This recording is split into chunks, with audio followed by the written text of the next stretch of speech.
My name is Gloria. I'm with Workers' World Party in Houston, and it's great to see all these people Zooming with us today. We are doing a book launch of this incredible new book called China Changes Everything. And I'm excited that we have some of the authors with us today. This book, China Changes Everything, is translated and published in China by Contemporary World Press, and they plan to translate and print the book in Spanish, French, Russian, and Arabic within the year. And China Changes Everything is available on major platforms, including Amazon, Barnes and Noble, Walmart, bookshop.org, and World of Books. And before we go any farther, I'd like to introduce you to the executive director of Shape Community Center, which is where we are hosting this. And I will turn it over to Lloyd Parker to give a welcome. Well, I shouldn't have to welcome people home because this is home. So for everybody, this is your home today. My name is Lloyd Parker, and I'm the director of Shape Community Center. I've been here 56 years. We were born out of the Black Liberation Movement. Actually, we were born out of STRUGGLE, struggle. And so we are in 100% support of this affair, this activity, this forum, and we are, on behalf of Shape Community Center, we look forward to a very, very productive session today. And Gloria is officially a member of Shape Center, so she represents us in this session. So again, welcome to Shape Community Center. Look forward to a productive session this evening, this afternoon. And again, anything you all need from Shape, you got it. Because I know only a conscious person would ask for the right things. And I'm not around unconscious people. So with Gloria, very conscious, and all those involved in this movement are conscious movement, highly conscious movement people. So again, thank you very much. Look forward to a very productive session today. Thank you, Gloria. Okay, and thank you, Deloitte. We're going to begin our meeting today with some remarks by some of the Texas comrades. And we actually are going to start with Connor, and she spent time in China, so she's got some firsthand information for us. So, Connor, if you can unmute, then we'll start with you. Friends and comrades, my name is Connor. I am a candidate with Workers' World Party from the Texas Hill Country. Today, I wanted to briefly talk about my time living in China, the teaching, the working conditions, the lack of capitalist alienation, and the amazing and rapid development and overall higher standard of living I experienced while living there. I lived in the south of China in the cities of Guangzhou and Zhuhai in the years of 2018 to 2019, but I have been visited all over China from Beijing to Xinjiang. Teaching English in China is the most rewarding experience I have had the pleasure to be a part of. I taught students between the kindergarten age and high school age. The students are eager and determined to learn a new language, not just for themselves, but for the betterment of China. That is the Chinese dream, not just for the betterment of the individual, but the collective betterment of China as a whole. Working as a teacher also gave me the opportunity to meet the first Chinese person in space, Yang Li Wei. But that wasn't the only perk while working in China. We get paid sick leave, vacation days, paid vacation days, a high living wage, many holidays and festivals off of work. But most importantly, Chinese labor laws protect us from abuse from our bosses in the workplace, something the USA sorely lacks. One thing almost everyone living in the capitalist world has experienced is capitalist alienation, struggling with our own human potential under the shackles of capitalism. This is not experience while living in China. I had all my needs met, a living wage for luxury, a home to live in, affordable essential products like food, and much more that allows you to feel human again and gives you the opportunity to live up to your potential. Having all your basic needs met as a foreigner was something foreign to me, and I hope that one day we can extend the entire world. Another marvel I witnessed was the ability of the Chinese to rapidly build, plan, and develop. I have seen apartment blocks be built in a week. I've seen massive bridges being built across the Bay of Hong Kong in a matter of a few years. I've seen beautifully newly built mosques. I've seen scenic man-made sandy beaches for the entire family to enjoy. Even once after a disastrous typhoon that hit Zhuhai, that knocked down nearly every tree and many buildings, came together and repaired the damage and replanted all the trees within a matter of weeks.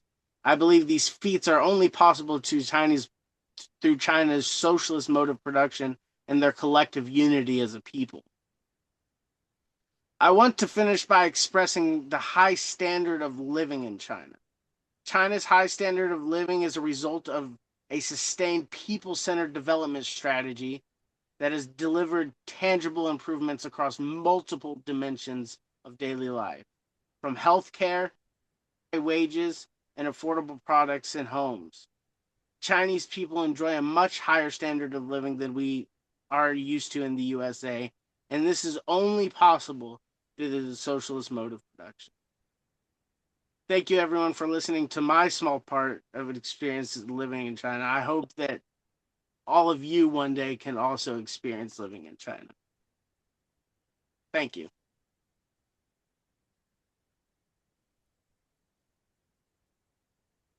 Okay, thank you, Connor. Okey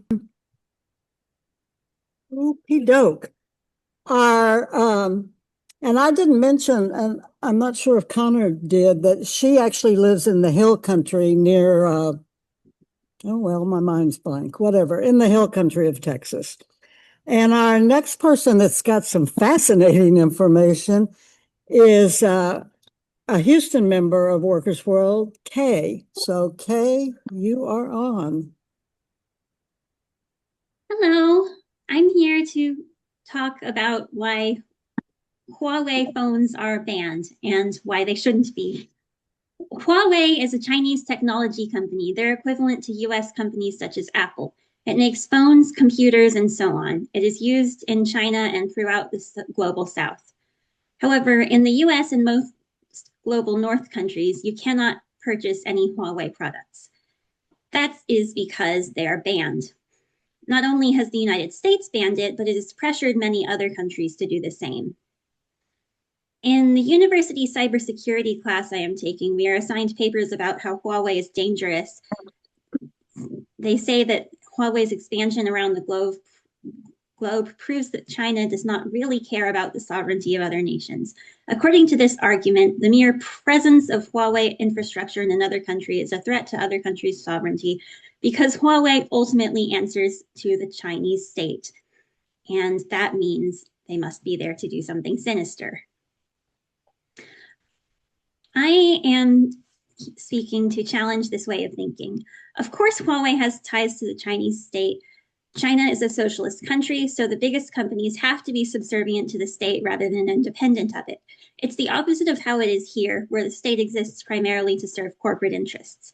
According to the imperialist arguments, that makes any company from China a threat to other countries' sovereignty if it threatens US dominance in cyberspace. This is awfully convenient for the US's foreign policy goals. Essentially, the argument rests on the assumption that private companies are inherently more trustworthy than states, especially socialist states. This is why they think that Huawei is a threat to international users' data in ways that other companies are not. I think this is nonsense. Just because a CEO isn't directly tied to a state doesn't mean that they care about their consumers' privacy and data rights.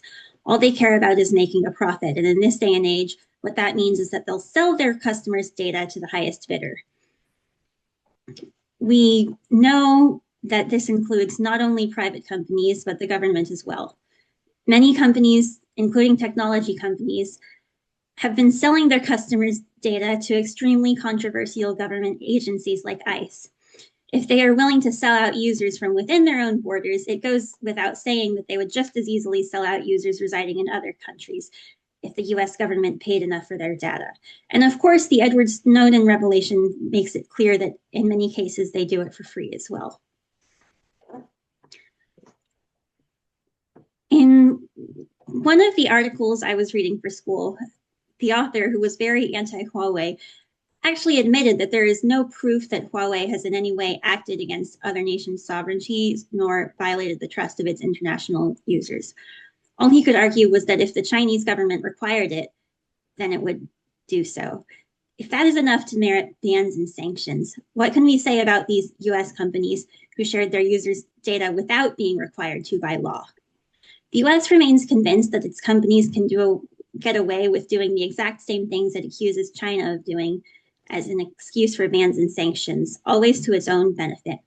However, it's not an accident that in the current moment, more and more countries are turning away from the US and towards China. Even longtime US allies like Canada are realizing that working more with China and less with the US is the safer choice. As much as the US tries to paint China as the aggressor and itself as the savior, that narrative isn't believable anymore.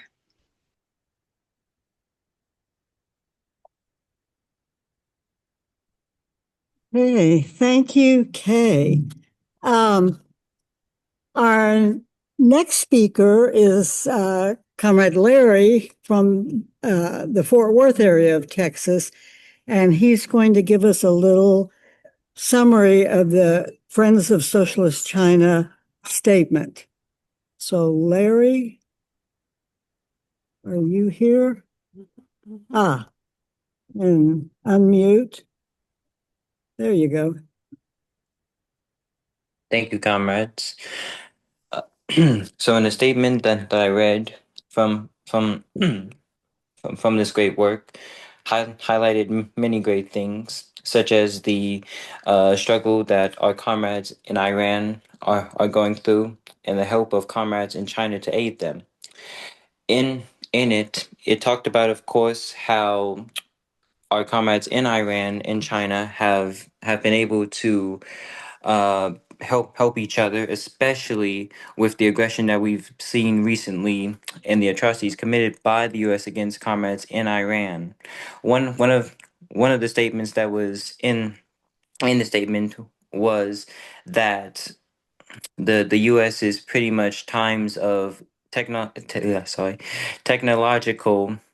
domination has long passed, as stated by both Comrade Connor and Comrade K, that China has pretty much surpassed what the U.S. has done in technological, as we've seen the U.S. lag behind.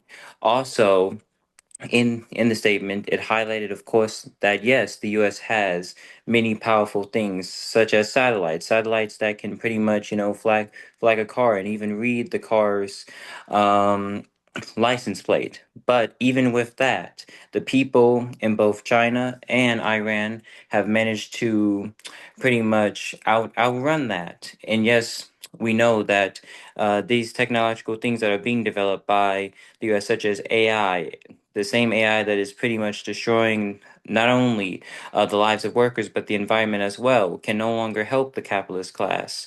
And it reminds me of a statement that was said by Comrade Malcolm X, where he talked about that when the sun goes down, it becomes even Steven, and we've surely seen that the capitalist has nowhere to run, nowhere to hide, as shown in this. And day by day, China and Iran, especially China, has really paid and really has helped comrades in the global south, and has really made it clear that we will no longer, not only China but all of these comrades in the global south have made it clear that the time of US dominance and the time of US intimidation and bullying has long passed, and they will resist. And this was shown in this statement. And this is something that was done very much greatly by the authors who wrote this book, highlighting that a new age is coming upon us, where no longer comrades will be intimidated by the US, but will simply say to the US, you will no longer intimidate us, and we will decide our own destiny, and not your destiny or the destiny of the ruling class, but the destiny of the people. And yes, that is from the statement I read, and thank you.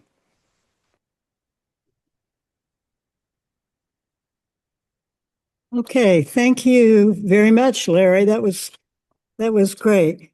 We have one more remark from a Texas comrade, and then we're going to be honored to have some of the actual authors of the book talk to us. So Alex lives, what would that be, northeast of Dallas, and he is going to talk to you about international solidarity. And Alex, where are you? Alex, unmute yourself. There you go. Hi, comrades. Yes. So, like Comrade Gloria said, before we get to the authors, I am going to give a brief statement here about China's solidarity with countries undergoing anti-imperialist struggle. So, without further ado, let's get into it. We'll start with Venezuela. Venezuela, like China, Iran, Cuba, and so many others under siege by the United States, is one of many links in the chain of international proletarian revolution. As Chairman Mao would say, the Venezuelan people stood up in 1999, proclaiming that from that day forth, they would be the masters of Venezuela's destiny, not international capital. Since then, the People's Republic of China has held close relations with Venezuela. Before the invasion, China stood on the world stage to oppose imperialist-backed calls for an election to oust President Maduro. Between 2019 and 2023, China assisted Venezuela with funding to take it from a nation under threat of an imperialist coup to one which was agreeing to have China help train its astronauts, striving for a space program that would accelerate existing regional efforts to conduct space research. Finally, and most recently, China has been incredibly outspoken in its opposition to the acts of war perpetrated by the US in Venezuela in 2025 and 2026, urging the US to pursue a peaceful course of action and sending a delegation to the country a mere day before the president was illegally kidnapped and taken to the United States. China's commitment to safeguarding Venezuela's sovereignty will undoubtedly be proven as the US continues to escalate their aggression. Moving on to the subject of Iran. Since the fall of the Shah, Iran has stood firmly in the anti-imperialist camp as their revolution asserts itself against counter-revolutionary and imperialist forces. Since 2021, a strong economic partnership between Iran and China has played a crucial role in subverting Western efforts to economically starve the former. Additionally, vital components for the production of military assets have been provided by China to assist the nation in its struggle against the United States. As oil prices have begun to soar here in the US, China has been vital in continuing to fund Iran's oil economy in order to relieve the effects of sanctions. Overall, China is strongly dedicated to the long-term stability of Iran and has assisted them in a critical moment in history. Now getting to the subject of Cuba. The legacy of the Cuban Revolution more than speaks for itself. 90 nautical miles off the coast of the imperial core, the people of Cuba have held the torch of Marxism-Leninism firmly in the face of their aggressors. Now, in the face of an all-out economic war against Cuba, China has provided $80 million to assist with funding for the country's electrical grid on top of the massive amounts of debt forgiven by China.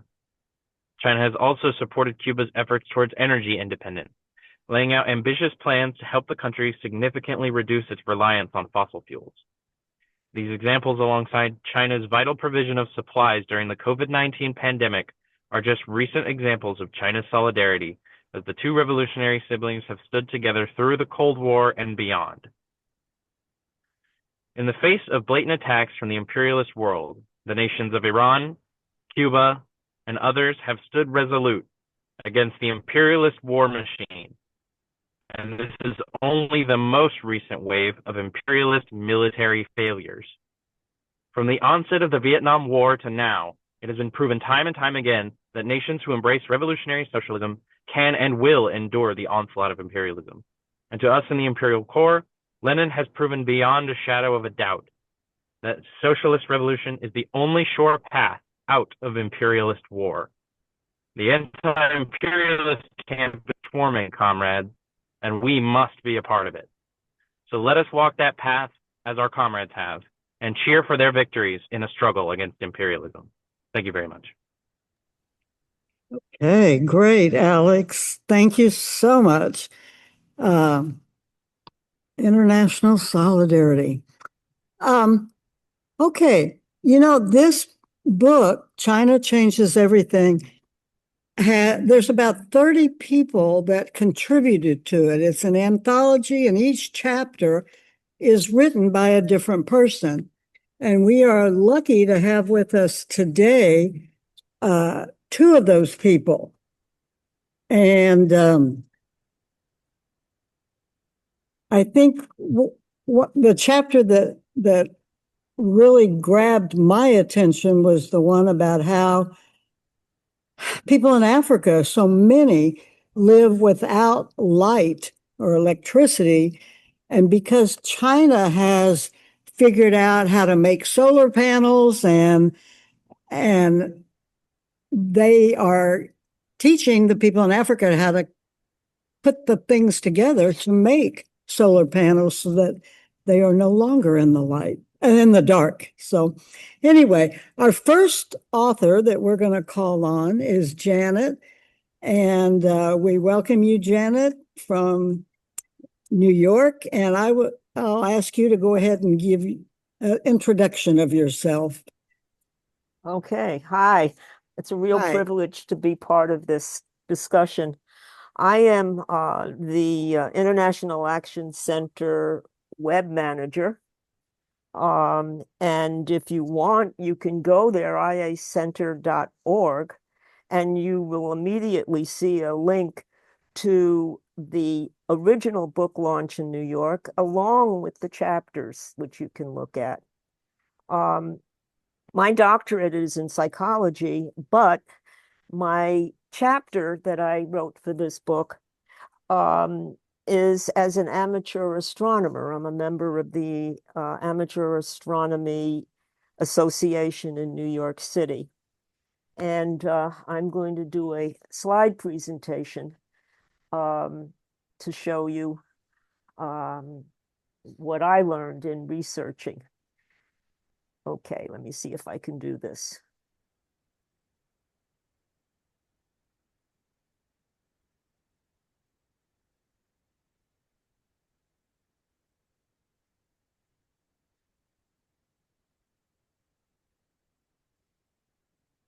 So the chapter that I wrote is called The Race for Moon Dust, United States Imperialism versus China.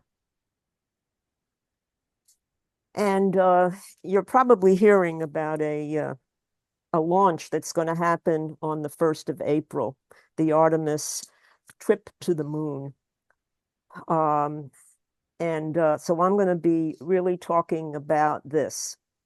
There's been much fanfare surrounding the National Aeronautics and Space Administration's, that's NASA, Artemis project, which has boasted that it will ferry the first woman and the first person of color to the moon's surface before 2030. This mission may depend upon the centibillionaire Elon Musk's super reusable rocket, the SpaceX Starship, designed to bring astronauts from lunar orbit to the moon. In 2021, SpaceX won a $2.89 billion contract with NASA to develop that super rocket. So far, its performance has been lacking. In 2023, the rocket's unsuccessful explosive launch spewed brown grain and dust into populated areas in Texas, Boca Chica area, which some of you in Texas may know all about. That area Musk calls a wasteland. The blasts are destroying the fragile surrounding ecostructure, replete with endangered species.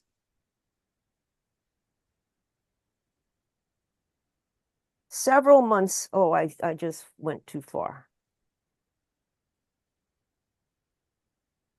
In March of 2025, their super rocket again exploded, spewing debris on the Bahamas and temporarily grounding flights at Florida airports.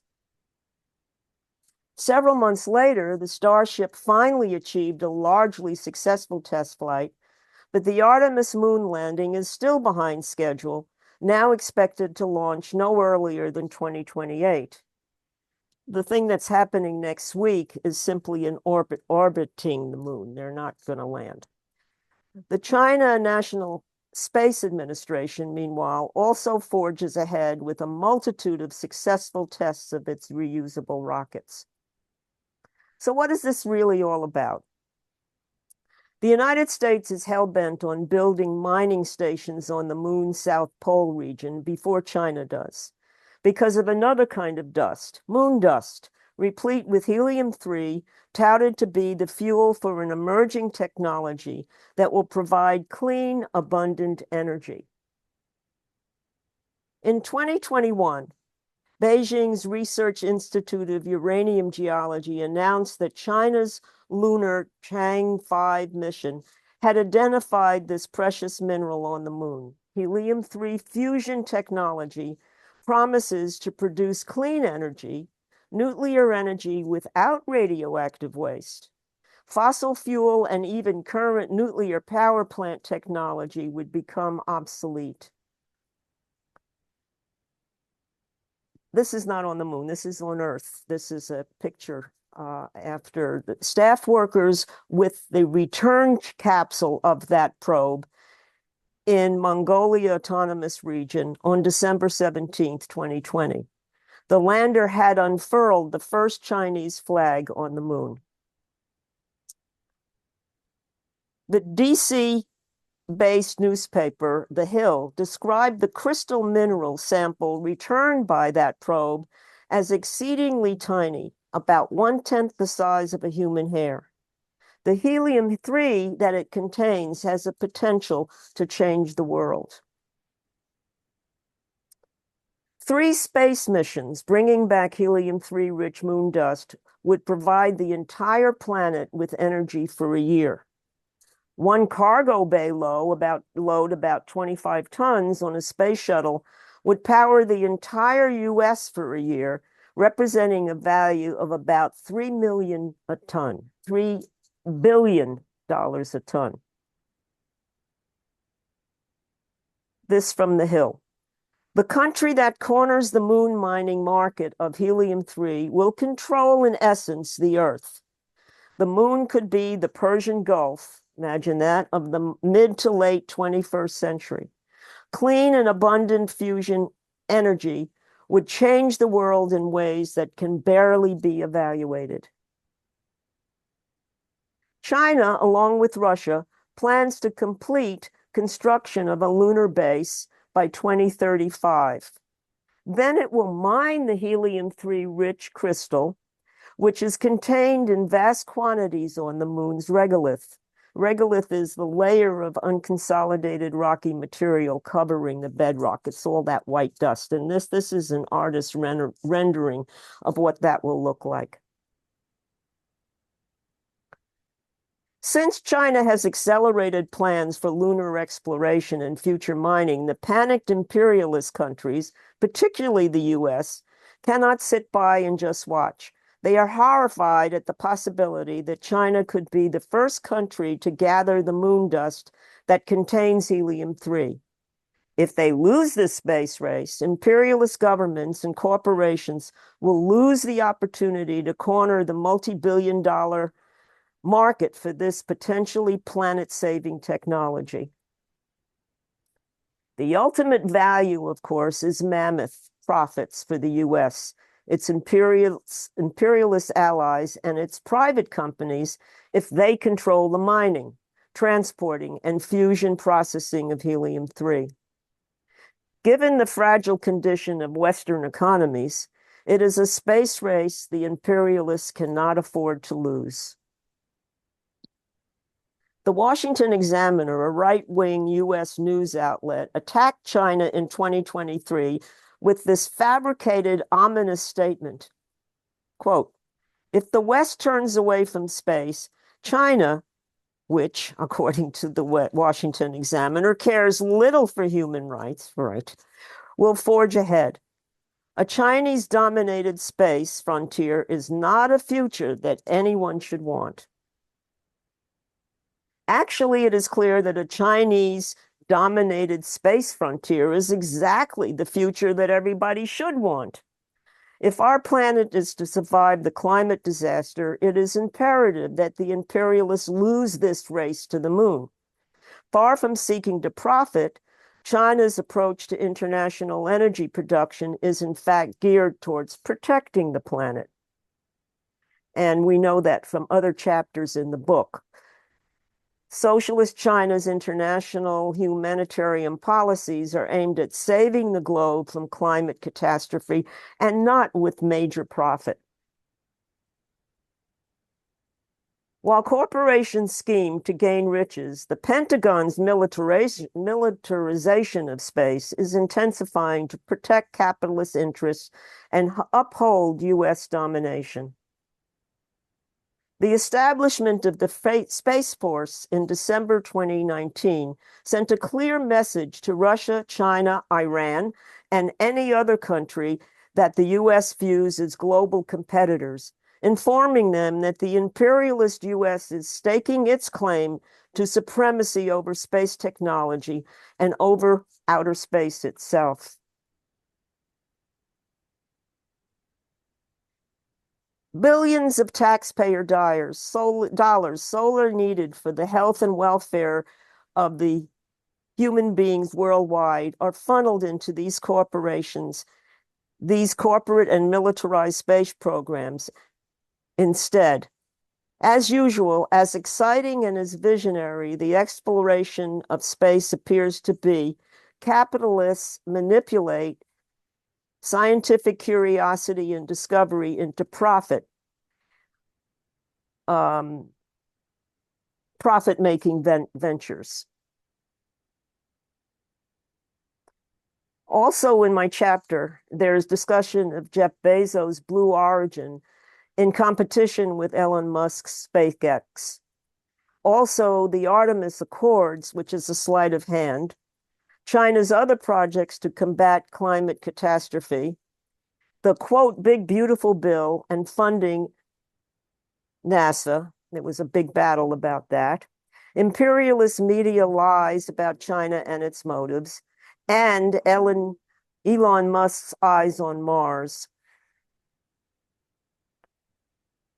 And finally, what will happen to our beautiful natural satellite when it's mined? Not to mention what will happen to the miners. Stay tuned, I'm going to be writing about this to compare how China and the US are addressing this issue. And by the way, just for fun,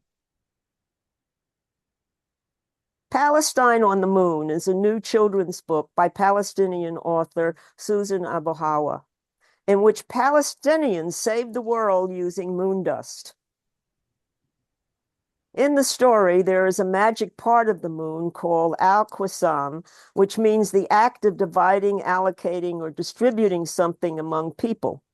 Palestinians will use its magic moon dust to get free and free the rest of the world too, from the people and their affiliates who stole Palestine and rob and oppress other countries. You can order that book by going to her website, susanabawawa.com. It's a wonderful little book. Thank you.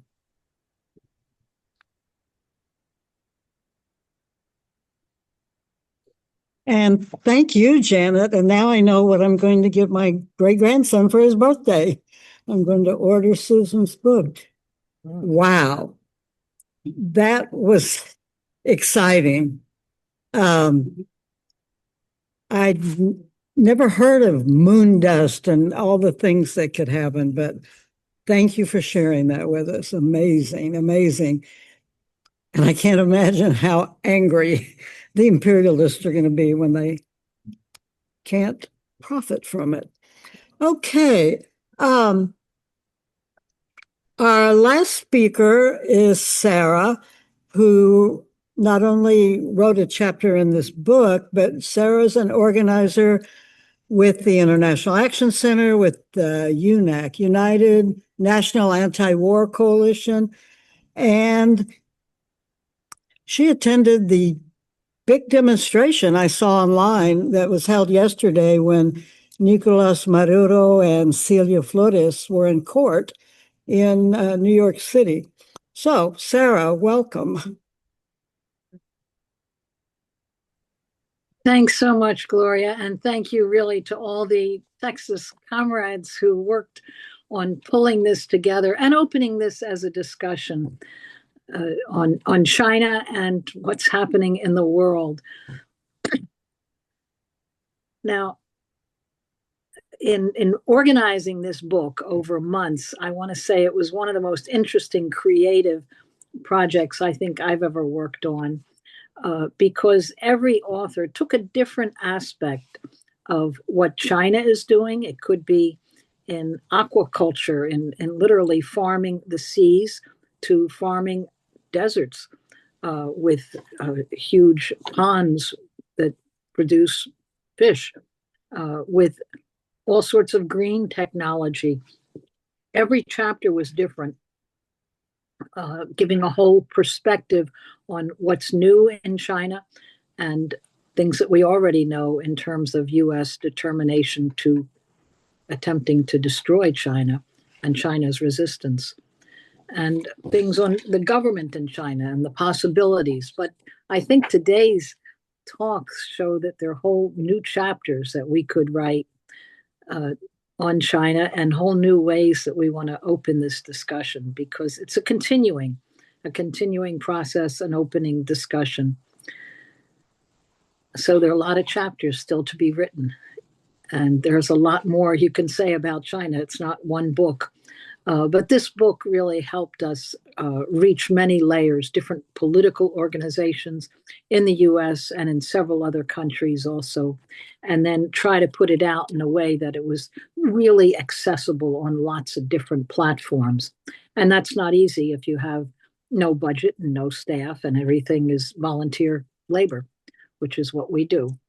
So I'm speaking today, March 26th, 4 weeks into a US initiated war on Iran. And it confirms that this is a moment in history when everything is changing. Now, we can say China is changing everything.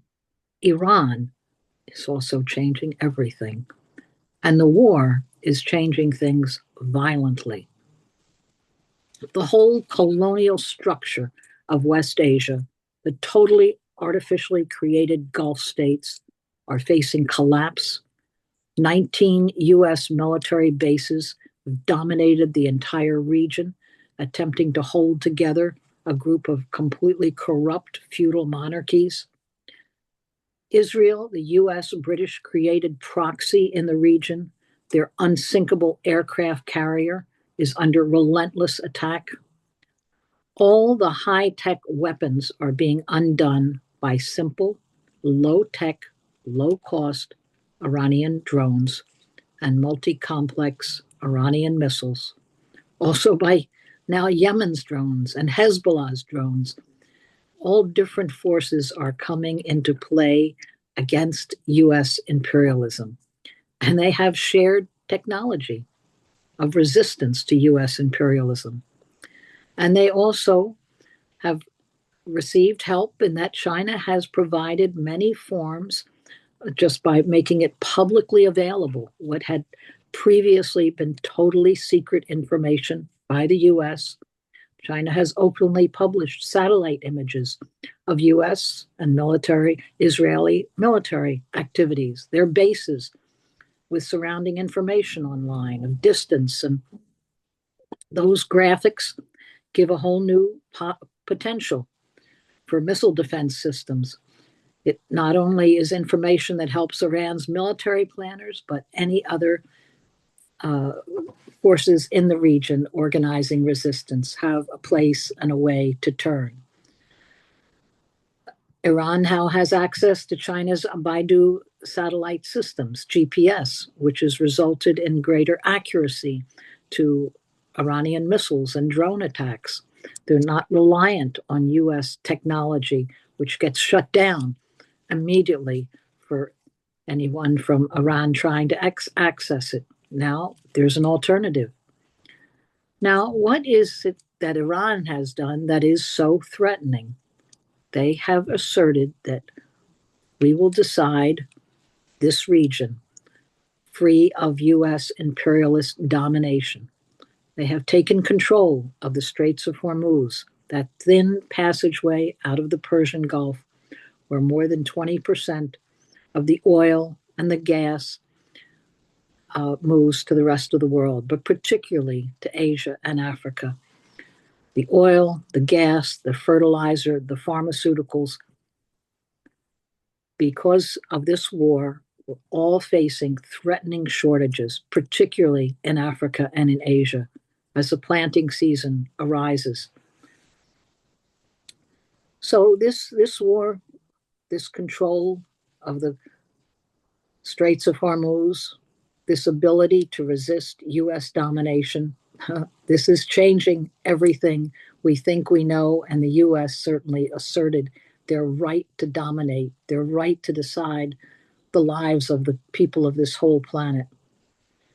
Now, we've seen slow and steady change and growth for 75 years in China. A quarter of humanity in the poorest country in the world has today become a global powerhouse. Although China still has uneven development, it is an amazing level of change, of modernization, of high health and education standards. The Chinese Revolution, under the revolutionary leadership of the Communist Party of China, has led a process of staggering changes in China. And it's opened up new possibilities for the world, because a formerly colonized country is now sharing its technology with other formerly colonized, underdeveloped parts of the world. Now, that is a radical change in China, but also for Africa, Latin America, whole parts of Asia. So this is, we feel, is our contribution in what is a whole coalition of forces called Friends of Socialist China. A whole number of political groups and writers and thinkers came together to form Friends of Socialist China in Britain and now in the US. It is a contribution also from Workers' World Party to explain the significance of socialist plan production and what that means, why that's such a contribution. When there's people's ownership, socialist ownership of what are the big profitable sources of industry and of raw materials.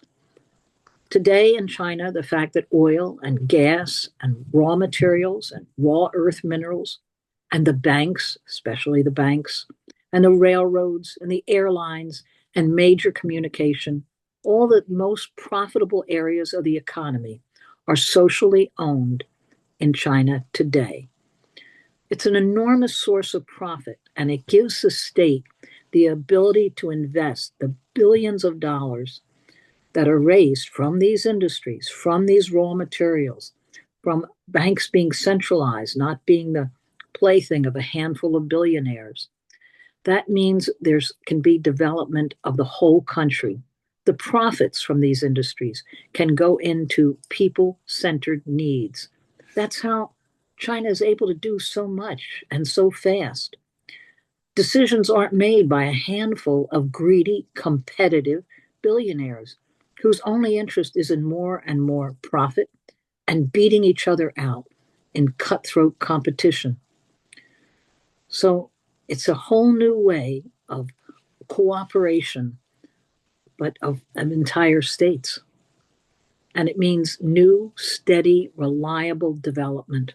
This gives confidence in the whole world because China is sharing its technology with formerly colonized, underdeveloped parts of the world. And that terrifies US imperialism, who's used to not only calling all the shots, but owning everything that's profitable and setting the ground rules.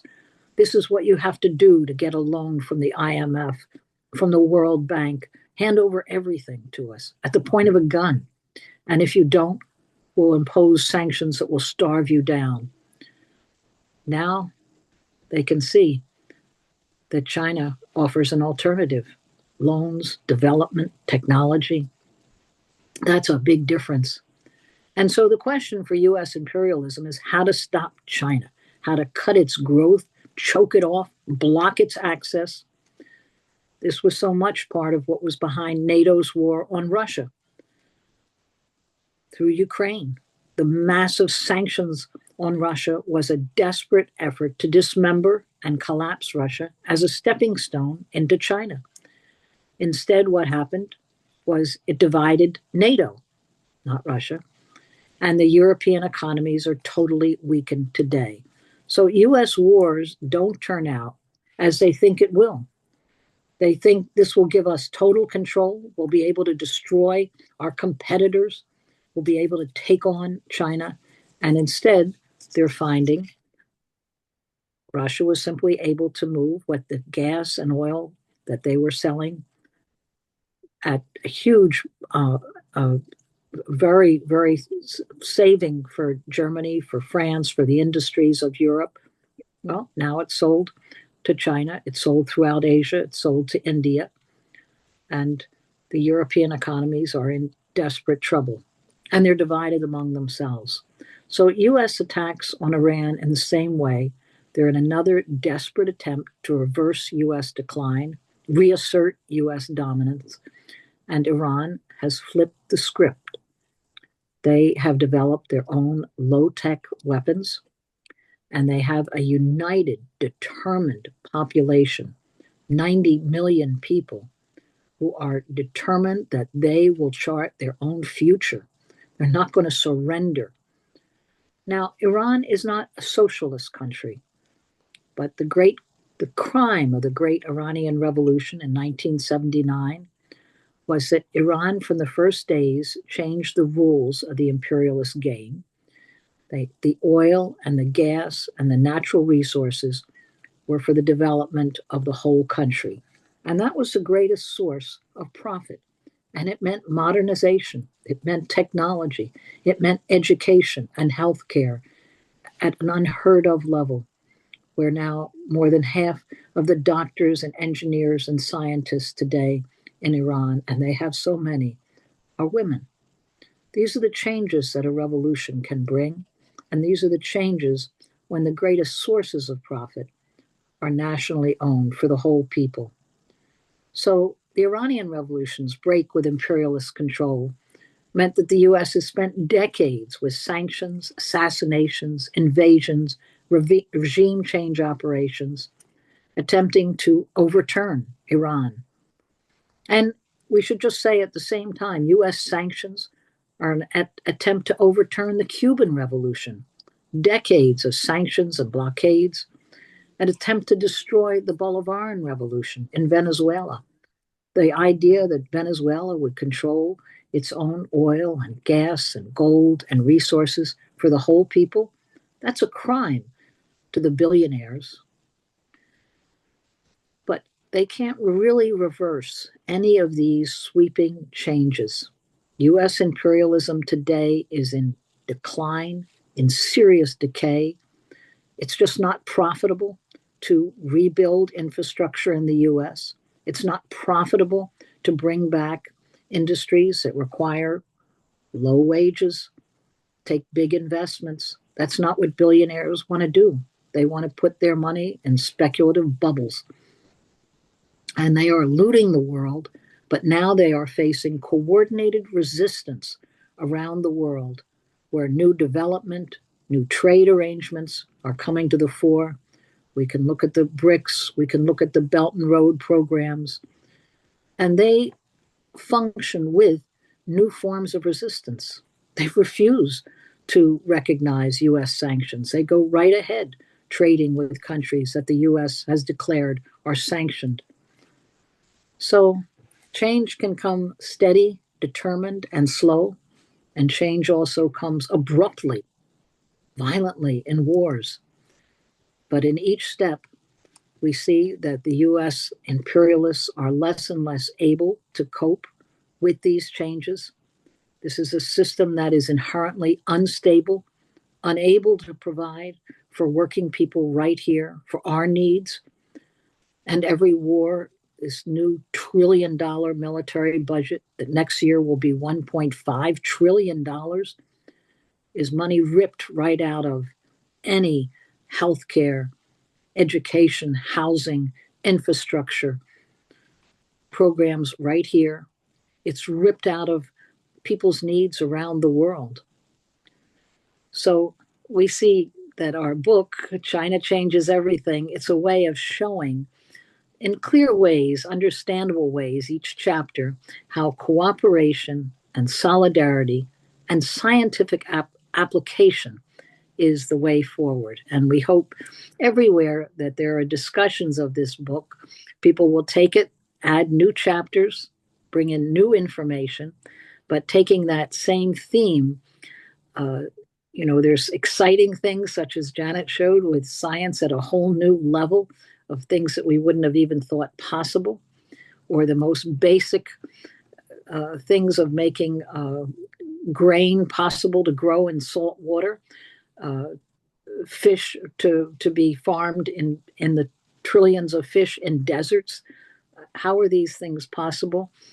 China is opening up whole new potential for us, and let's keep discussing it, looking at what's new, and also resisting the US propaganda that is attacking China and standing up to it for a world that's cooperative. And that means also standing up to US wars when they're being fought, which is right now.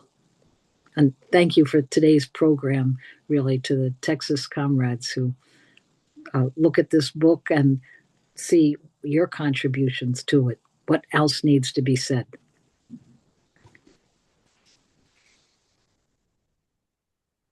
Thank you, Sarah. Wow. When the Chinese Revolution was what, in 1949? Yes. Yep. So I was 3 years old. To think of what has developed during my lifetime is incredible. And it's because they're not doing it for money, they're doing it for people. So amazing. Well, we've got a good group of people here on Zoom and also here at the Shape Center. One of the people that's here with us at Shape, Sister Lindy Yenny, is from South Africa, which had their own victory when they got rid of the apartheid government. So change is possible, and all of us are involved in making change. I'd like to open up for comments or questions from either people here at Shape Center or people online, and see if anybody wants to add anything or has a question. Larry from Fort Worth, yeah. Yeah. And just great points made by comrades. And the thing I wanted to add to this is that this only, shows that capitalism is literally on its way out, and it's pretty much getting its rear end kicked on the way out as well, because it can't keep up. And again, this is what the book perfectly shows: the fact that China is able to do these things, and the US is pretty much lagging behind, having recessions, constantly having financial difficulties, and trying to pretty much do all these things. But again, as we've said so many times, it's pretty much the result of capitalism, and ultimately capitalism is killing itself, and the people of the global south are standing up and saying, yes, let it die, let it burn. So I just wanted to add that. Thank you. Yes. Anybody else? And I don't know if I can. Yeah, come up here and take my chair. One of the people here at Shape Center wants to say something. Well, no, because that way, no, but that way they can see you. Oh, okay. Okay.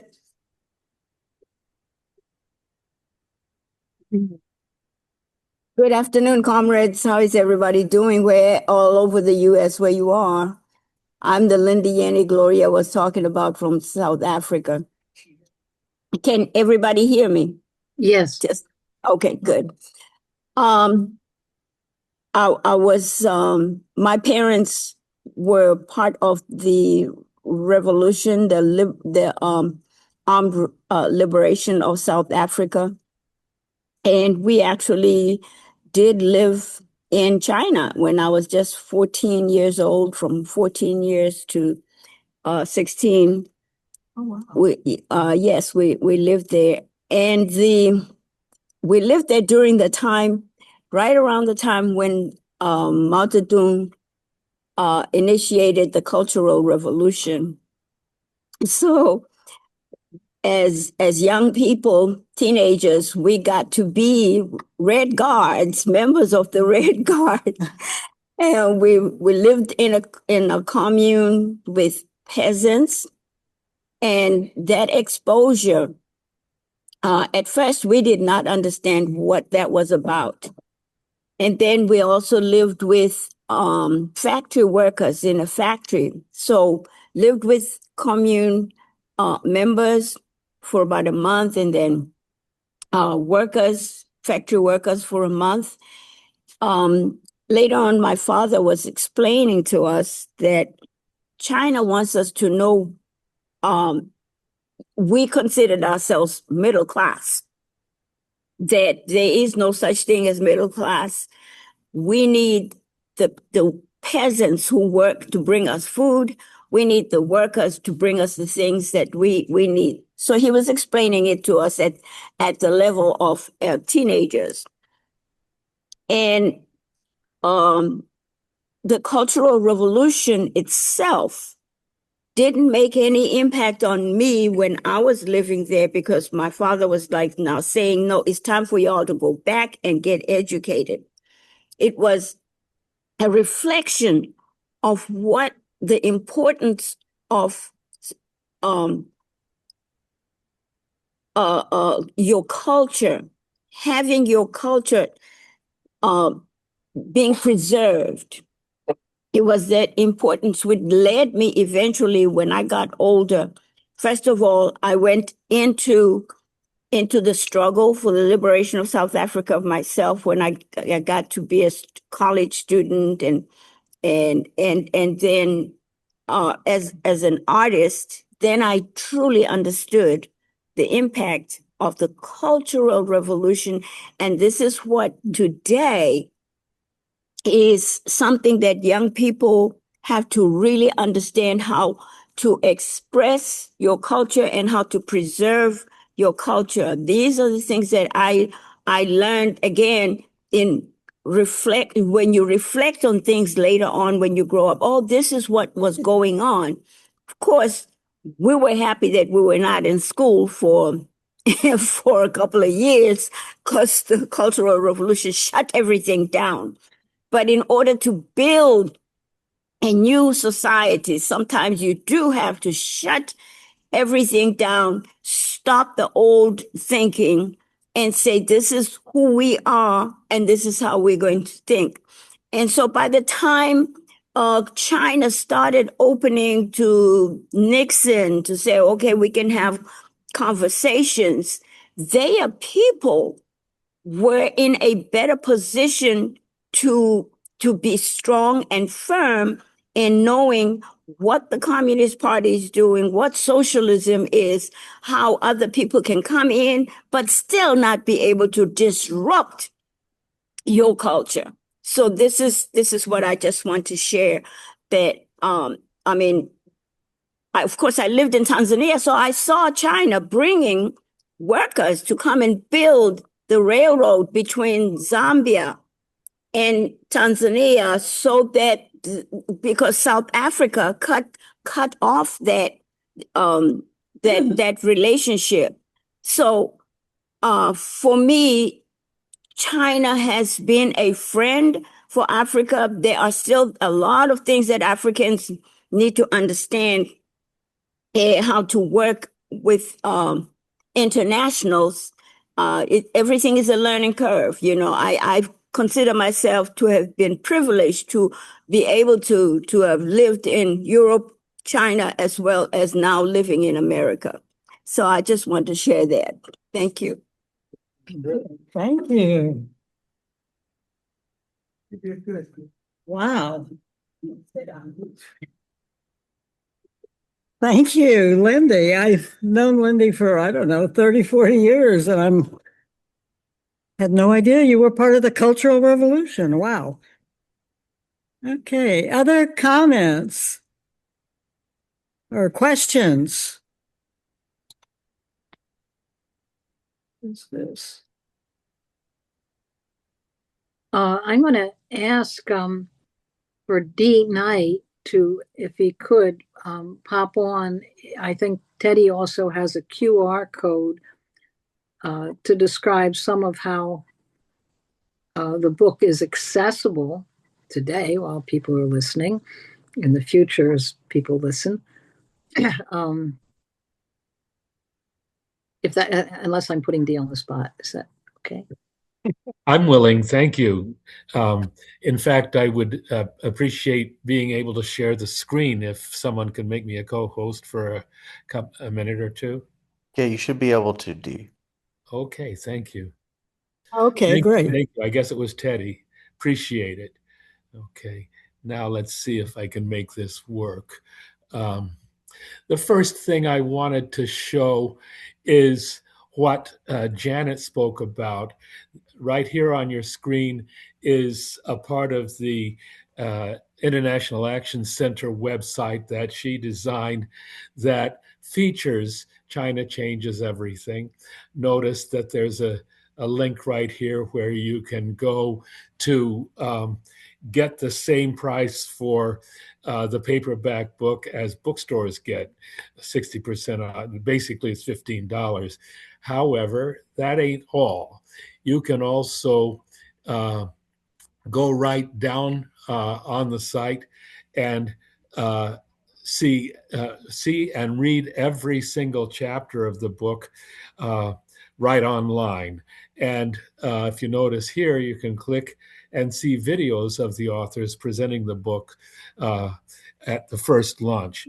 You can even see me talking about China's amazing targeted poverty alleviation program. And you can see the remarkable mix of authors, including Jackie Luqman, the chairperson of the Black Agenda for Peace, Ken Hammond, one of the leading Chinese historians, Sidney Loving, leader of the National Alliance Against Racist and Political Repression, and on and on. It's really, it was such a pleasure and privilege to work on this book. So I just wanted to show you that you can see it for free, but we also do very much want people both to buy the book and let their friends know about it. So right here is an explanation that is just a kind of an elaboration of what you saw on their screen before, how you can click a link or use a QR code to get to the book at that the paperback for $15, or you can actually go out to Amazon with this link and get the ebook either for free or for 99 cents. So, such a deal. Share it with your friends and family. The message really is that we want everybody to be able to get this book at an affordable price. I can tell you that the paperback itself is more than just a book. It's really a work of art and an example of the intensifying and expanding unity of many, many voices on the left in defense of China because of the role it's playing. And that's all I have to say. I want to thank you very much, and I'll stop sharing now. Okay, thanks, Dee. Okay, other comments or questions? Don't be shy. Connor. I just wanted to briefly say that I was so incredibly privileged to have lived in China and had an opportunity to teach over there and to experience socialism. And I want us as a collective whole in the USA to extend that privilege not just to our neighbors but to the entire world, because we are internationalists after all. And I want to build a workers' world, just not just a workers' China, but I want to see a workers' world, and that's all I have to say. And thank you for having me on and letting me speak. Connor, I have a question for you as a retired teacher, public school teacher here in Houston. I would imagine that the differences between the education system in China and the US there's vast differences. I can remember years when even though there was supposed to be a cap on the number of students, I remember one year I had a fourth grade class with 35 kids or something. Wow. The room was so crowded, we were all bumping into desks every time we turned around. I'm wondering how many kids you taught and what ages. Well, I taught kids between the ages of kindergarten. I taught at a kindergarten, and then later on, I did tutoring with kids between the ages of middle school and high school. But I have a lot of experience with kindergarten age classes, and the classes would be about 20 to 25 kids, and they would have two Chinese teachers, an assistant that would help them, and me as the foreign teacher. So the room was always, manned with plenty of teachers and plenty of help for the teachers and plenty of help making lesson plans and things like that. A lot of resources. So it's everything you need. You don't. I didn't have to spend any money like a lot of teachers in the United States have to spend their own money on school supplies for their own students. You don't have to do that over there because the supplies Wow. are provided. So it's just a whole different ball game. They take it very seriously.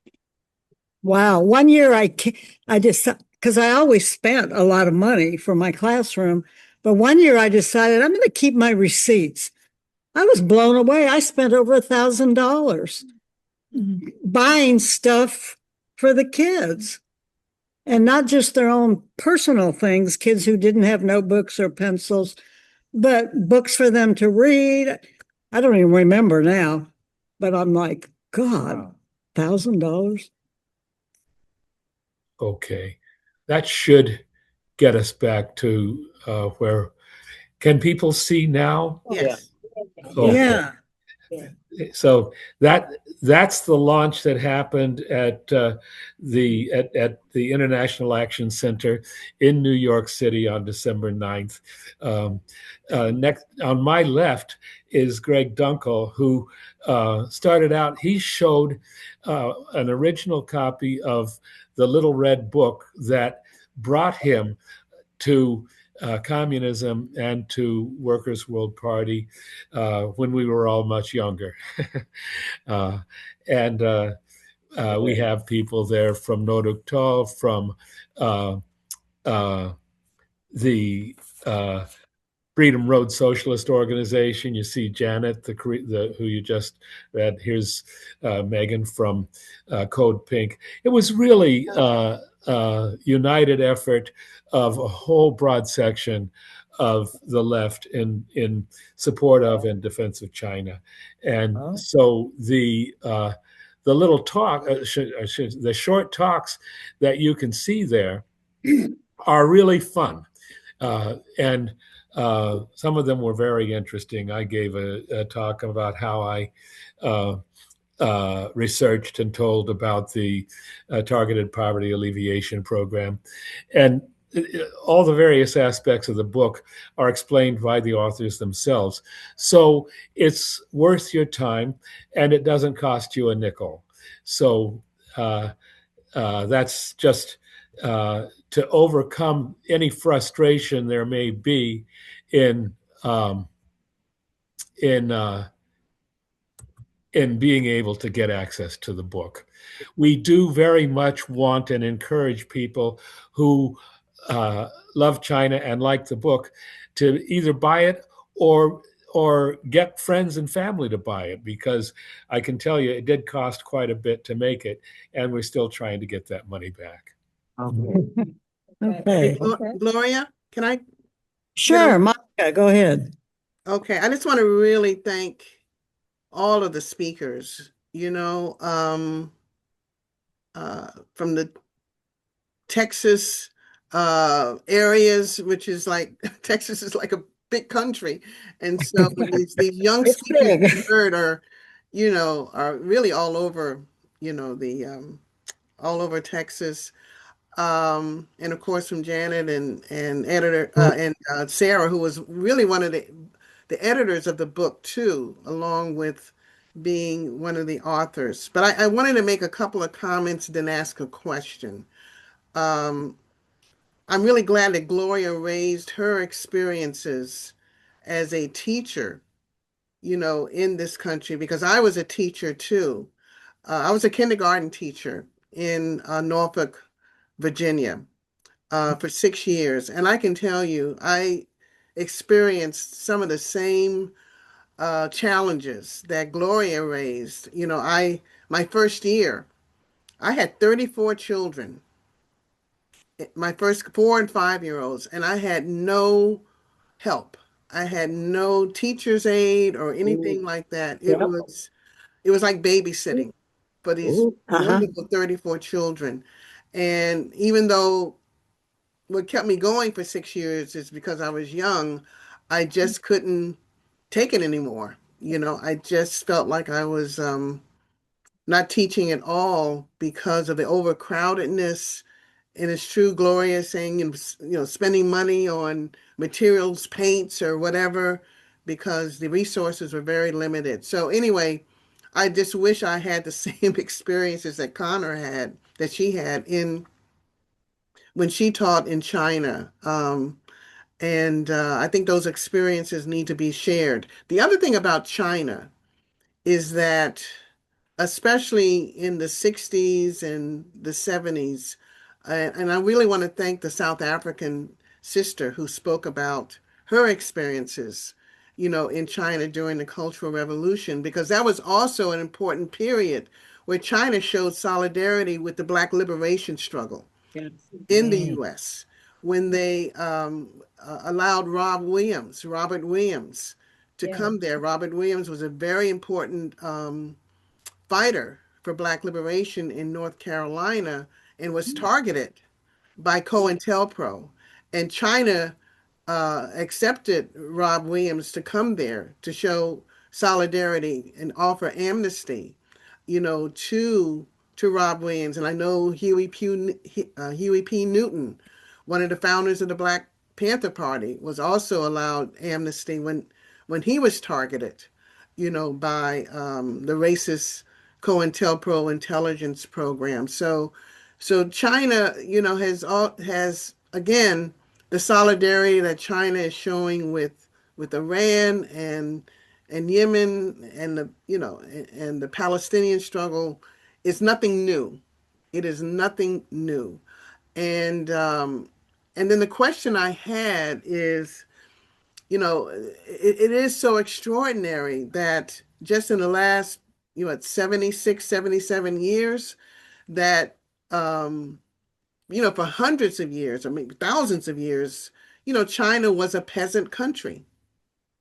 It was a peasant country.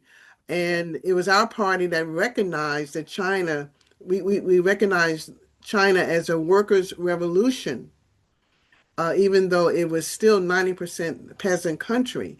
So I was wondering if Sarah or someone else can sort of to give a short chronology of how China went from being this huge peasant country, over a billion people or more, to this extraordinary situation today that China, is in the forefront of, of producing everything. I mean, this incredible technology and advancements, not only for its people, bringing them out of poverty, um, to really assisting the world in terms of helping to bring other countries out of poverty. If there can be a little bit more summary about that, I think, I would really appreciate that, and maybe others too.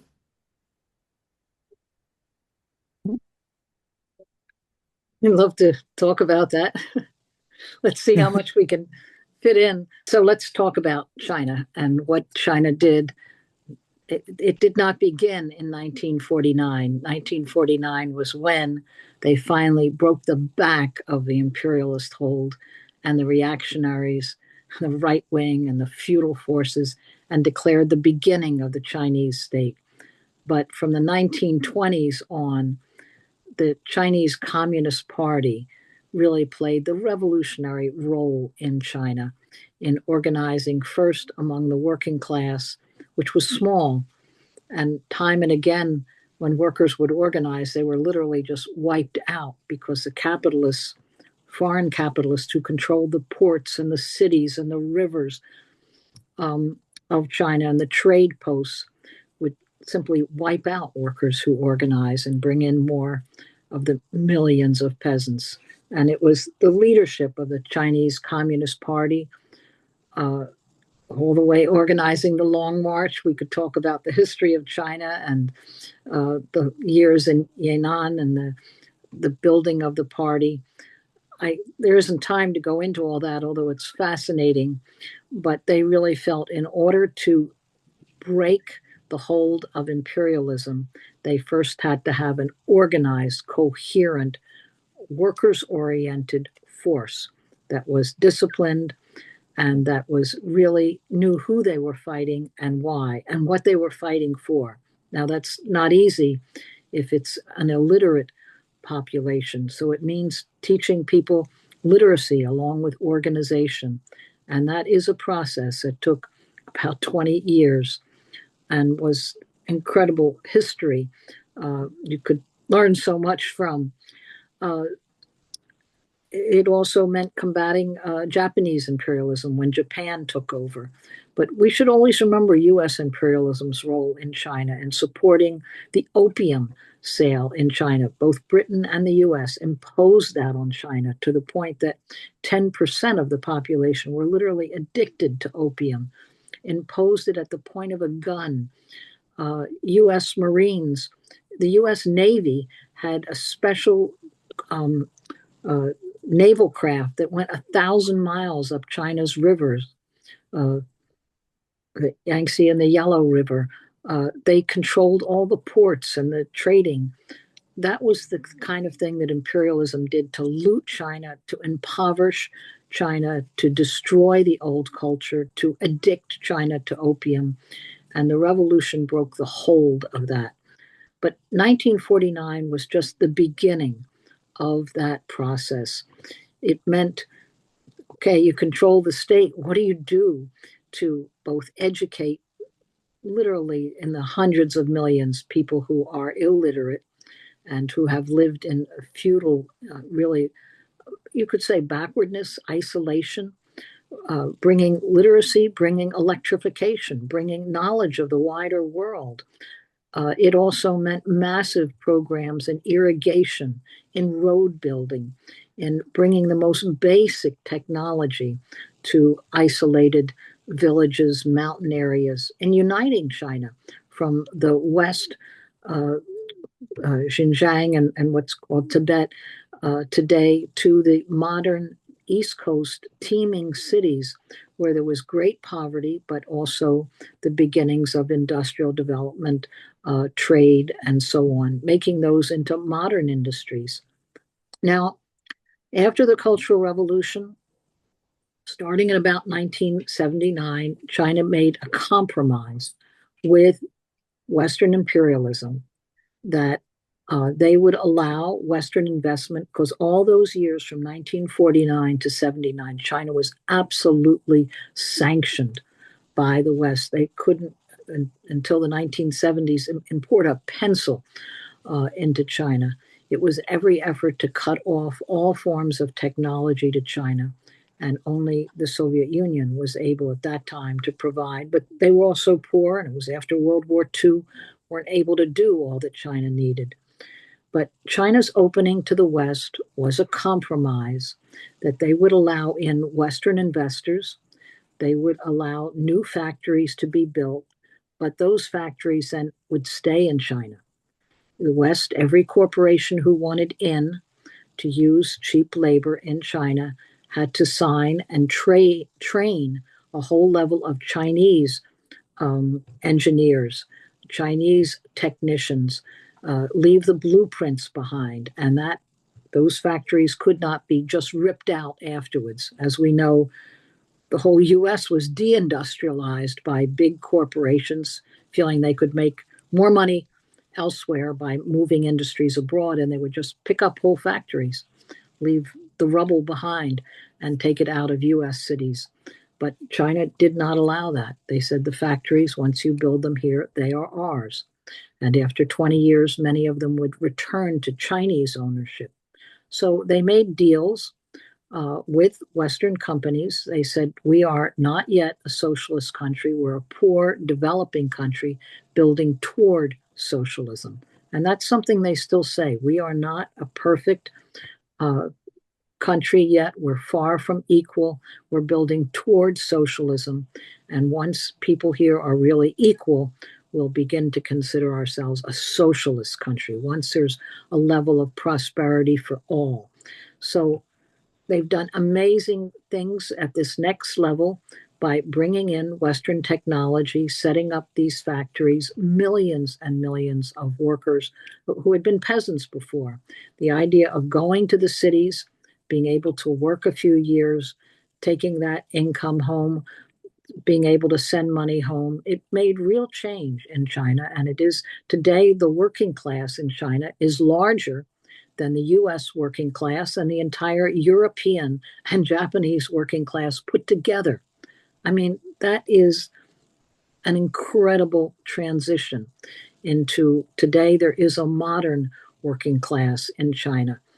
Today, there are more engineers, doctors, technicians, what are in the STEM areas than the rest of the world put together that graduate every year.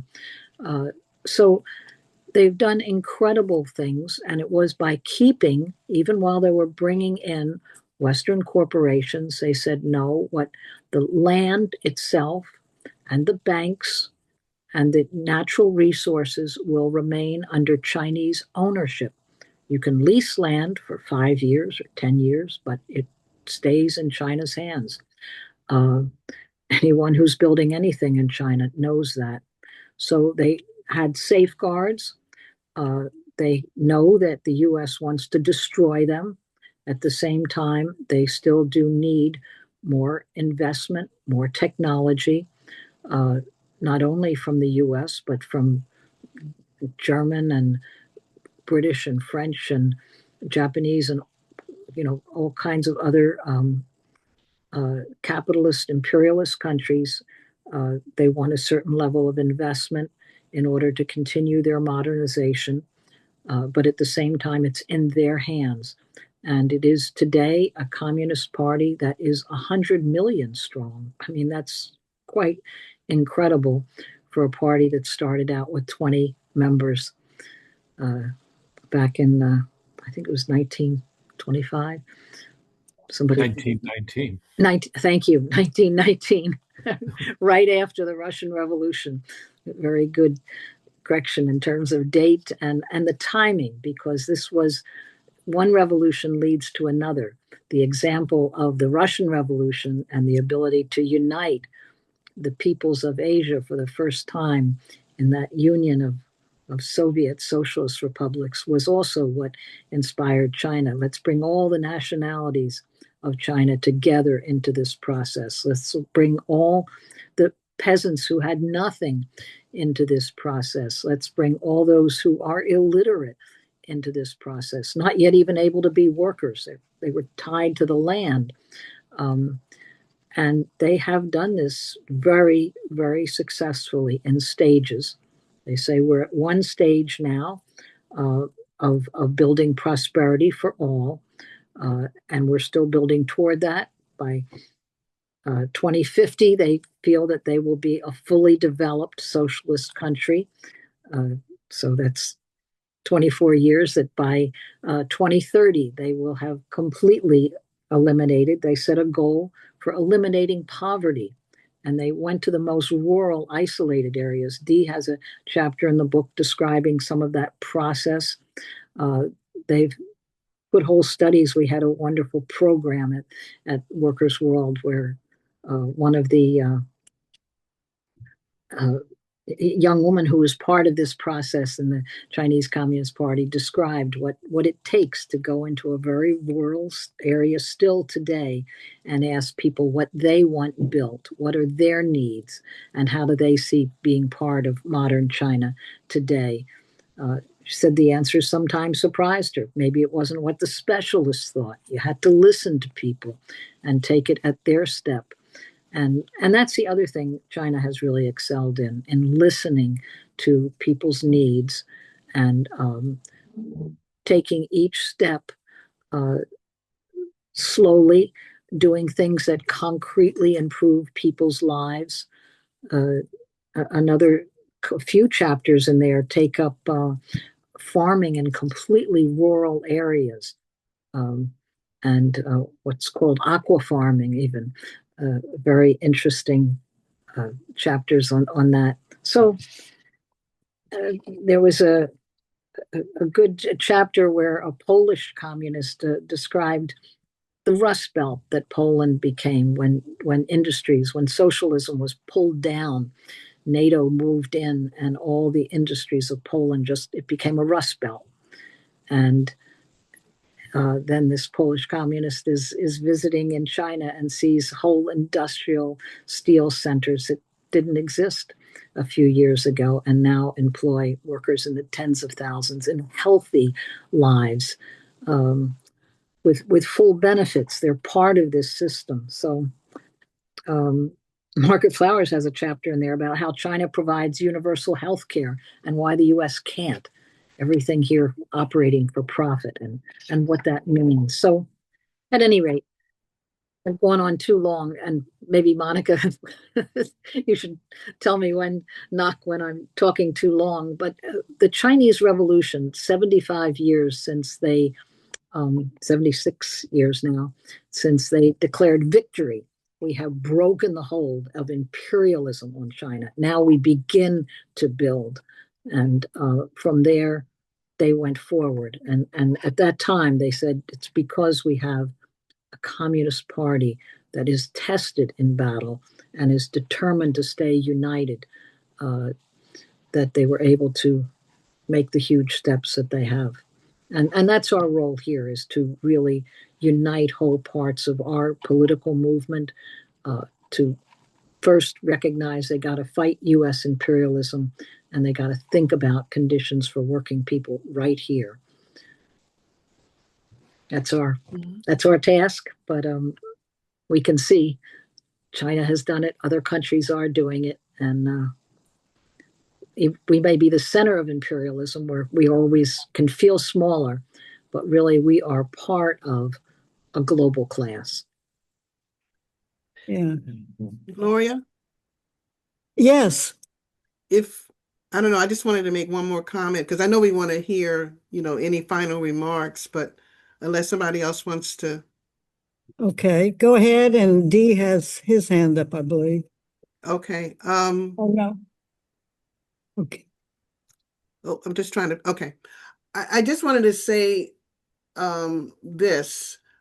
I was able to be in China or Beijing for about 18 hours. Oh, This is back in 2003 when I was part of a delegation that went to the Democratic Republic of Korea, or North Korea, for a huge anniversary for the Workers' Party of Korea.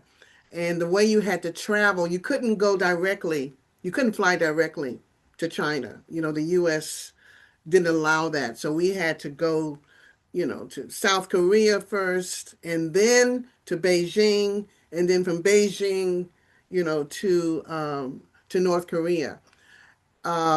But I just want to say, even with the little time I was there, we were able to visit, Tiananmen Square and so forth. It was 5 years. This was 2003. This was 5 years before Beijing hosted the Olympics.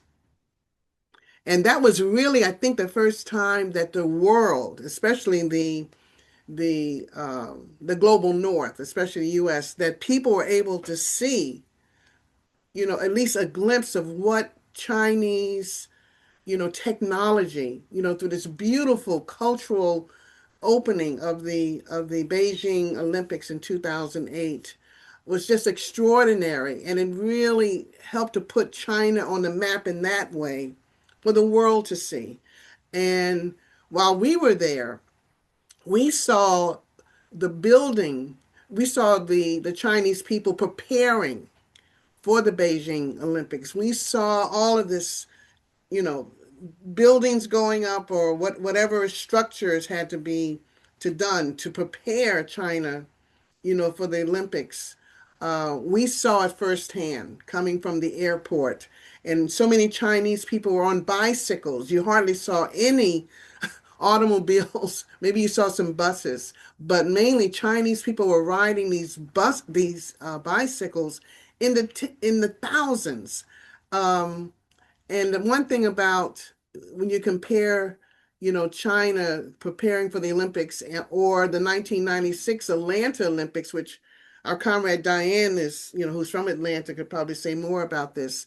The main thing is that they didn't move people out. They didn't gentrify people with all these different structures that they had to build to prepare for the 2008 Olympics. And then once the Olympics were over, they kept these structures for the people. These were structures, whether they were, athletic centers or whatever, they kept them there for the people and not for private, you know, ownership or anything like that. But the main thing is that they didn't gentrify, you know, thousands of people like they did for the 96 Olympics or any other Olympics that are held in the United States, where they just want to hide homeless people, drive them yes. out as if they don't exist. And so that's another extraordinary accomplishment, for China, which is still, as Sarah said, is still in the process of building socialism, because we still live in a world that's dominated by imperialism, but it's dying imperialism. And the Iranian people are in the forefront of exposing this, which is something that we should all continue to support and show solidarity with, because it's giving optimism, revolutionary optimism, to the rest of the world, especially in the global South. So I wanted to make that point. That image is still with me, 22, 23 years after, I saw a little bit of what's going on in China. Thanks, Monica. We have a few minutes left, and I'd like to ask any of our speakers for today if they'd like to make a final comment. I would like to. D? Okay, go ahead, D. And Alex and Larry, I see your hands. Janet. Okay, I didn't see Janet. Okay. Yeah. So go ahead, D. Well, in the midst of all the talk of the amazing accomplishments at the high level, I just want to um, uh, um, underscore China's focus on uh, alleviating poverty. It's no small thing that 800 million people have been empowered to lift themselves out of poverty, and that the Chinese leadership made it a priority. Made it a priority. President Xi Jinping went personally to the intensely poverty-stricken areas and talked in person with people about their needs and hopes, and from there mobilized the entire society. The rich cities, the Alibaba internet giant, as well as the best members of the Communist Party. Several million of the best leaders of the Communist Party went personally to these poverty-stricken villages. That's because the priority is to serve the people. And it's something that I think we can all learn from. That's all I have to say. Okay, thank you, D. Let me go to Alex. Yes. I wanted to sort of close out my comments today by orienting us and sort of expanding a little bit on what Sarah said about our task and our role in the international anti-imperialist movement, because um, you know, like I said earlier, the anti-imperialist camp is forming, and what China is essentially doing is helping and preparing nations who are with it in the struggle against imperialism to prepare for the U.S. to essentially escalate its aggression against them. Now, it may do that in the form of a world war. It may do that in the form of something more gradual. But the point is that it needs to not just be a a single front that the imperialists have, where they're fighting the anti-imperialist camp. They need to have a second front where they are fighting us, the anti-imperialists in the core.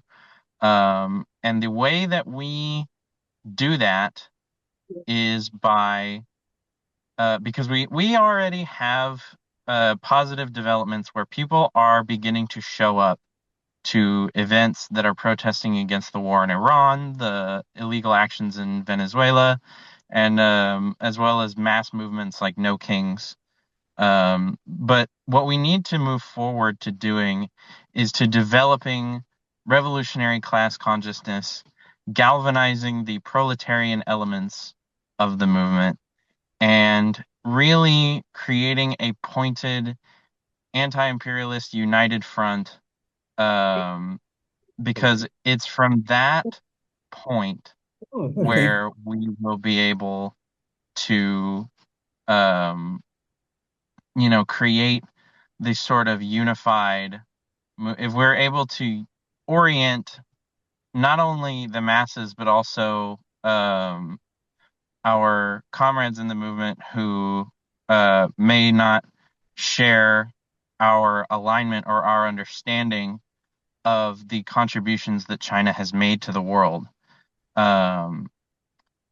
It's from that standpoint, that place of having developed the consciousness of the people to be unified against imperialism and in support of China's anti-imperialist efforts, that we're going to be able to really start the movement to create the real change to end the forever wars and create that world of peaceful development that China's really been striving for. Okay, Yay. Um, I wanted to answer a question real quickly, and maybe somebody else can help me, but Jennifer asked, when is the next trip to China in the chat? And I don't know the answer to that. I do know that there's trips being planned right now to go to Cuba this summer because Fidel Castro's 100th birthday is in August. But I don't know about trips to China, so I don't know if other people do or not. I think Janet was also on the list to speak, Okay. just in case. Should I speak? Unless somebody could answer Jennifer's I question. don't think there's an answer for there's both lots of trips to China. I mean, there's tour groups and whatnot. In terms of what we're organizing or participating in, there's that's not on the agenda right now. We're fighting this imperialist war in Iran and building defense for Cuba and so on. So it would be exciting. It's a big undertaking, and Okay. We will move on to Janet. Okay. Uh, gosh, I don't want to be the last one to speak because I just am listening to Sarah and the amazing, how amazing it is that now China's going to the moon. Are you kidding? Are you kidding? But I also just wanted to mention, if you want to follow what's going on, the mainstream press talks about, wow, the first person of color, the first woman is going to the moon. No, they're not. They're orbiting the moon. Originally, they said they were going to land on the moon. They changed their tune. And last year, NASA, which had, wow, we're doing this, and we are an agency of diversity and inclusion. They took that off the website. Not allowed. You're not allowed to be diversity at all anymore on their website. But if you want to follow this, you can't follow it in the mainstream press. All they talk about is look at us without talking about this moon dust stuff at all. Occasionally, you can pick up information on Space News, which is an online a service that you can read, and they'll talk about that. But there's going to be a launch on the 1st. And I bet you they don't talk about their ultimate game plan. They're just going to say, "Look at us. We're orbiting the moon with the first person of color and the first woman." That's all. We don't do it like the Chinese do it.